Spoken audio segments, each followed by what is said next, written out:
Yeah, that's, forgive me, about $4 million level. Correct. So we're looking at a $9 million forgiveness, and we pay back around $4 million. So consider that a loan, grant, whatever you want to consider it. We're in good shape, at least in my opinion, I hope. And that's what we're going to continue with, unless the council feels they want to go in another direction. That is, in my opinion, really, really decent news, good news, and we hope to hear something for the Water Development Board here in the next few months.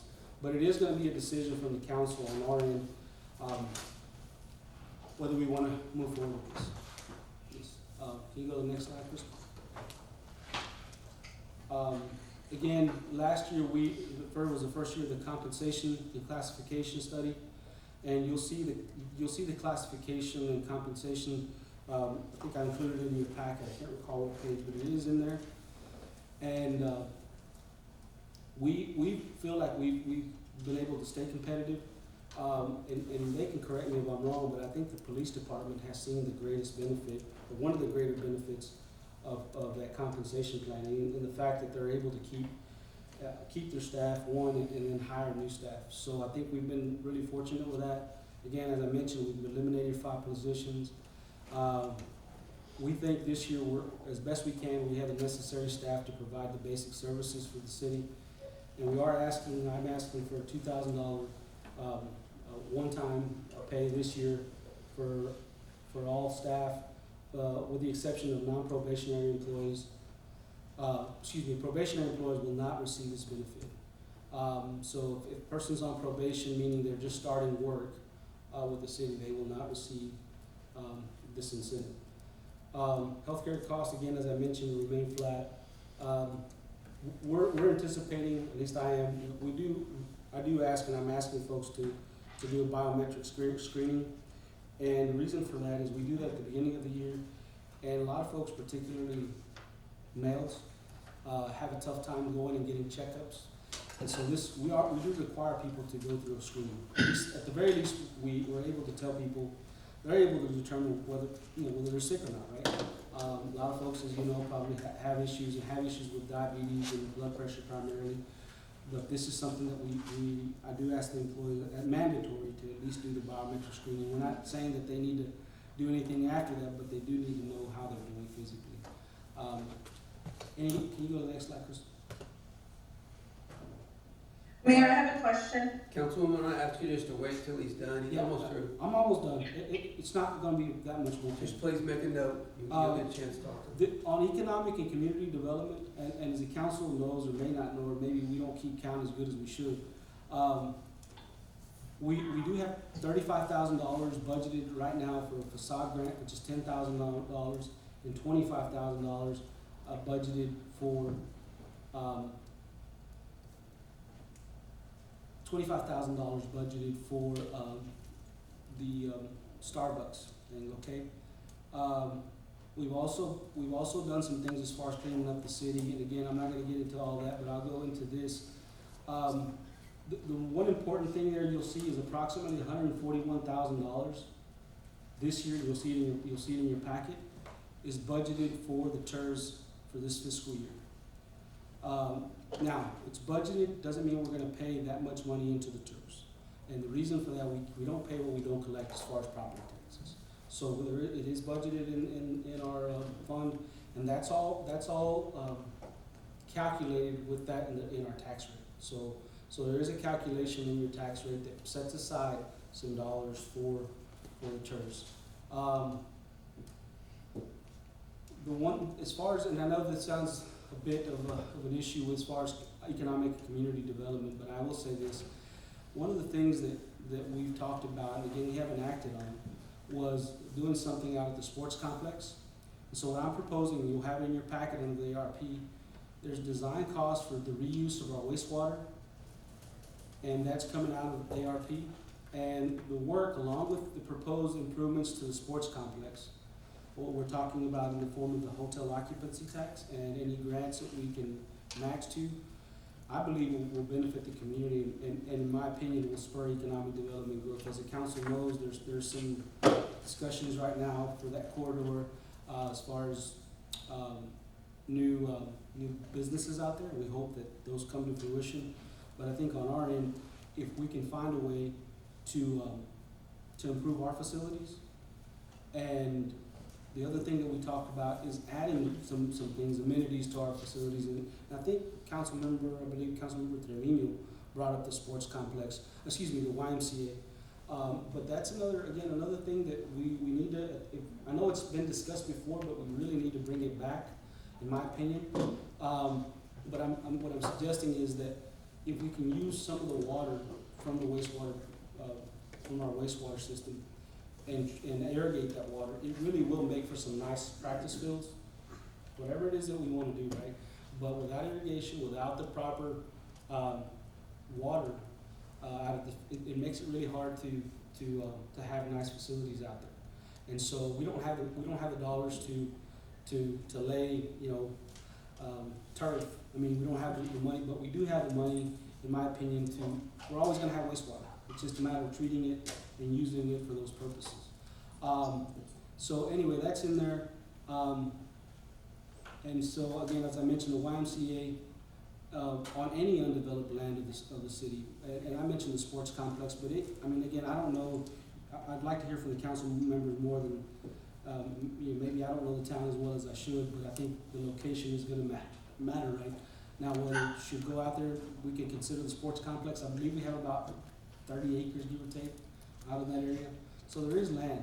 And so the last thing is on our comprehensive plan, we should have that done by the end of this fiscal year, if not early next fiscal year, and that's going to help us also with grant opportunities, particularly with Texas Parks and Wildlife. Can you go to the next slide, Krista? Again, part of the things that we talked about was cleaning up the city. This is something that previous councils and current councils are doing. I mean, this is a smidge of what's happening, but about $275,000 was used to clean up that brush out there. I think it was about a year or so ago. $32,000 we're budgeting for brush disposal out there at the where we're still disposing the brush. We've collected, this last tire roundup, we've collected around 2,400 tires, which is, I'll let you see the pictures in a minute. You can get an assessment of what that entails. We have one full-time code enforcement officer. That person will be reporting directly to me. And their job, and that person's job, we've had some turnover there in that position. It's made it pretty tough to continue our quest, I guess, to make that better. But that person will be primarily responsible for nuisances, and then the other full-time employee, which is the animal control officer. Again, part of that is, trying to keep the city in order and clean, will be reporting to the police department. So that has not changed. A few programs I think he's talked about, and I think he's pretty, how can I put this, excited about some stuff. Spaying and neutering, adoption events, and rabies vaccinations. We'd like to implement some of those this year. It's not gonna cost us a lot of money to do that, but I know that that's something that we from our standpoint, particularly is controlling the pet population, is something that we need to work on. Can you go to the next slide? This is my conclusion. All these things, the things that I mentioned, again, it's just a small portion. The past few years, at least the past 3 years, they've been done with little to no tax increases to the tax rate, or little to no water rate increases. The surcharge fees, some of you remember, the surcharge fee was eliminated back in 2020, so that was taken care of. We budgeted conservatively the past 2 years. In my opinion, I think the staff did a great job. We got through the toughest part of the pandemic. That was exceptionally hard, particularly from all standpoints, but from a financial standpoint, it was really hard. In that respect, we were able to improve our fund balance even during the pandemic. We have also been trying to be conscientious of understanding that people still have issues, trying to get caught up with bills. But come October the 1st, we have not been assessing penalty and interest for anybody that paid late to water, wastewater, our utility rates. We cannot continue to do that. So we're going to impose our penalties, not retro, but from anybody from that point on. we do need to start assessing penalties and interest. That's been our help as best we could to help some of the community members during this time, but it does, like anything else, when we offer this service, there's an expense, and then there's, how you pay for that, right? And that's kind of where we're at right now, particularly with the budget. Over the next few years, again, the proposed projects that I mentioned to you, I mean, you're talking millions of dollars that we're talking about, and it's gonna take some tough decisions by this body to move forward with some of that stuff. I don't have projections yet as far as moving forward with some of these, how much it would really cost us, but from a financial standpoint, the first question is identifying the projects. The second standpoint is, okay, you're gonna do a project. The third one is, okay, how are you gonna pay for it? And that's where you sometimes run into those, well, we're paying for it, right? That's the hardest part. So that's part of what I got. There's some of the work that you'll see. Did you put that on, Kristen? Go to the next slide. From our standpoint, council, where we are is on August the 9th, the proposed budget. That's where we are tonight. We've done all this. These are meetings that have been held. These are items that we've conveyed to the city council. I think we've met here. You can see that. I won't get into that. But those are the times we met and what we've given to the council as far as information. And then where we're going next. Go to the next one, Crystal. That's the schedule for the next meeting. So September 6th, public hearing to discuss the tax rate. Third one is September 13th, to discuss tax rate and proposed budget and the adoption of the tax rate and the proposed budget. We have to, by statute, required to adopt the budget by September 30th. So that's in essence where we are from a timeline standpoint. And I appreciate all the council members who have taken the time to make the meetings, because it is a lot, particularly during budget season. I mean, it's a lot of meetings. So can you go to the next one, Kristen? This is some of the work, council, and again, some of the stuff you don't as a council don't get enough credit, but you should. This is some of the work that's happened, and these are just, I guess, pictures don't lie. But this is work that have happened, particularly with our elevated tanks. Go to the next one, Crystal. You can see that this is our north plant. That is work that's happened 2020, 2021. You'll see the difference up there. It's all important, right? But that's part of what was done. And we have another project coming again next year, which is going to be the cherry plant. Go to the next one. This is our, I can't say the proudest thing, but it is something that, those are all the tires. We have, that's a significant, and it's all cost, it cost to move about 800 tires, it cost us about $5,000. Is that right? $4,500. So there is a cost associated with that. Those are tires that we did through the roundup. There's also tires that we pick up through illegal dumping. What you'll see there is the brush disposal. That is something that again we're going to continue to do. Go to the next slide.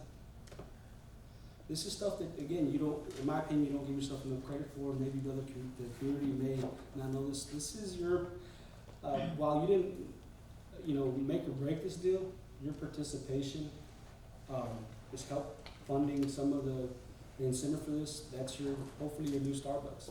So it is happening. We hope to get that going here soon because we need the sales tax.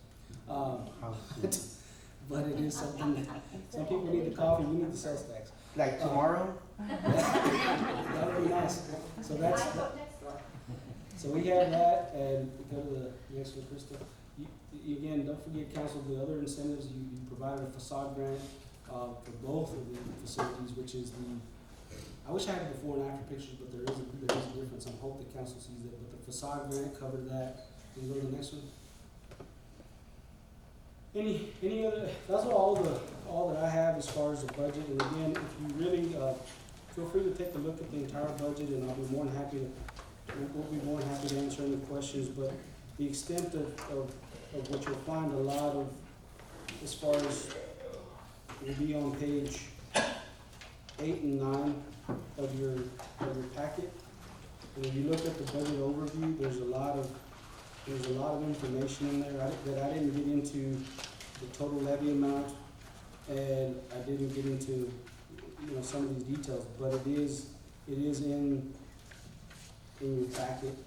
And so I'll be more than happy to discuss any questions the council may have. Okay, council, thank you very much for your patience on that. There's a lot of information there, so I'd love to hear from everybody, thoughts about this, but, council? Councilman Trevino? Okay, Mr. Yes, Mayor. No, hold on, Councilwoman Rodriguez, Councilman Trevino's got the floor. So the only concern that I have here is going to be, how can we hit the citizens with these changes if we don't have a strong economic plan in place? A strong economic place that we can deliver that message that, you know what, by this year, we will have this many businesses in our city. Our revenue will increase and our city will look to a better future. Okay? We can't throw out money without having something to back it up. I just don't see that. Okay. We can't raise taxes because we're still some sort of in the pandemic. There's no way. If you were to show me a huge economic development plan and businesses just dying to come into our city and we're selling our product, then I would be okay with it. That's what catches me. I think we need to focus on what we really need to fix first in order to move forward. And that's gonna be starting with our safety of our citizens and enforcing code compliance at this level so that we can beautify this city once and for all, and do the attraction. And somehow, once and for all, connect among both cities of San Antonio and Laredo. We're one of the biggest cities between both of those big towns, the big cities, so we say. And we're behind. We're very behind, years behind in economic development. And to me, that's my biggest concern. How can we implement changes in salaries, in tax increases and all this, when we really need to fix other major things. Councilman, prior to you coming, we had a workshop, I think in August of 2021, where the council then established some pillars that we wanted to accomplish, and one of those was just that, economic development. And then after that, we approved a charter for a chamber, which we've been out, which really kind of focuses on that. And we have allocated some funds to help kind of jumpstart that. And we're gonna talk to the county about helping work us with that on that. But you couldn't be any closer to the truth or accurate of what we need to do. We really are behind on promoting Pearsall, promoting Frio County, because that, brings in jobs, opportunities, yada, yada, yada. So that is a key component that is very, very important. And so really, the council has approved that, and Fred and I, we have made a couple trips around town, but really, we need to get that set up and get that going. So hopefully, by the end of this quarter, we'll have something back to you guys where we want community involvement. We want, of course, chamber directors, and then that somewhat should be self-sustaining as chamber members start to pay their dues, so it helps offset the cost of that, because we all benefit from growth. So very good point, and it is, we've already taken some action, but we just need to get it in place. Right, Get and that person. that's what's concerning. We've taken the action, but we've taken action already. Now let's roll it out. Yeah. Let's go with it. So we can have that as our backbone to show these citizens, hey, it's set in stone. And be transparent, as I mentioned many times, to our citizens, this is what's gonna happen, this is what we're working at, and this is where we're headed. I agree. You know? I think on that, That's it. I think that's a good point. Part of, whenever, as we're meeting with some of these businesses, and actually we have a meeting tomorrow, scheduled, I believe, with a developer for housing.